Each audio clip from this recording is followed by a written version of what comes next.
Well, it's an epidemic that kills more than 30,000 Americans every single year. But when it comes to gun and gun violence, Congress, they spent years ducking the subject. This is countless Americans are being forced to duck and cover when gunshots ring out. Now, take the Parkland massacre. Congress, they have not done a single thing in response to the high school shooting that ended with 17 people dead. It was a massacre that happened literally almost a year ago to the day. In fact, Valentine's Day 2018 is when it occurred. It's been more than 16 months now since the massacre at Las Vegas. The tally there, 58 people dead, 851 injured. Congress, once again, didn't do a thing. And then there's Sandy Hook. 26 and 7-year-old kids were killed in classrooms, 6 staff members, all gone. It has been 2,246 days since their murderer took them away. And throughout all this, Congress hasn't held a single hearing when it comes to gun violence in more than 8 years. 8 years of seemingly constant issues and subjects of different datelines from cities, rural areas, suburbs, no matter what, gun violence after gun violence, mass shooting after mass shooting. 8 years in which, if estimates are correct, nearly 250,000 Americans have lost their lives because someone pulled the trigger. Now, till yesterday, that was because on Wednesday, a House subcommittee held the first hearings in all that time on the subject of gun violence. And even that didn't happen without some pointless drama. Now, while most of the people involved focused on the issue at hand, there was one pro-Trump Republican who comes from the state of Florida who, instead of talking about gun violence, tried to take this in a completely different direction. And with several Parkland parents in the room, you can see where this probably led. You're going to hear from one parent at the tail end of this clip. As we hear the stories and circumstances for those here, I hope we do not forget the pain and anguish and sense of loss felt by those all over the country who have been the victims of violence at the hands of illegal aliens. H.R. 8 would not have stopped many of the circumstances I raised, but a wall, a barrier on the southern border may have, and that's what we're fighting for. Mr. Chairman. Well, Gentlemen will suspend.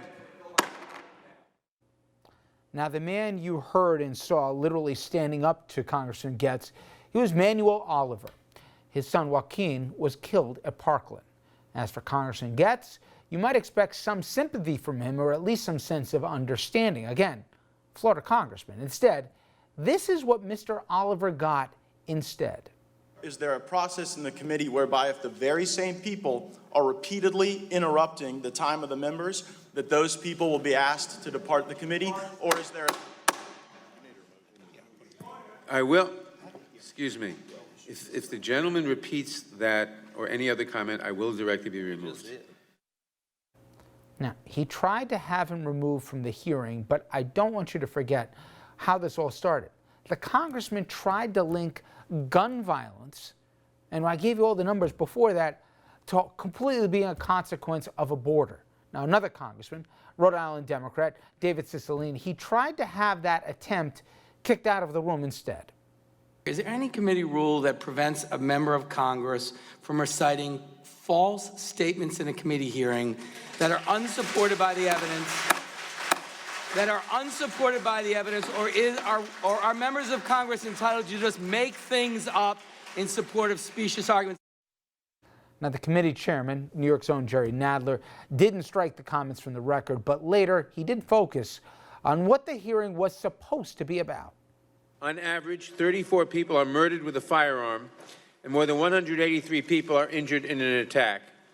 But while no other country in the industrialized world would tolerate such statistics, in fact, gun deaths in most of those countries barely crack triple digits annually. In the United States, it is accepted as a grim reality.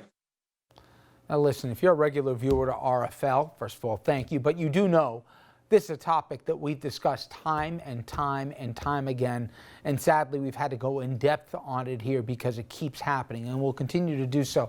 Now tomorrow we are hoping to bring you an interview with one of the Parkland fathers that you saw in the hearing from earlier today. Okay, coming up next, most presidents, they don't use the State of the Union address to warn about investigating themselves. Then again, Donald Trump isn't most presidents.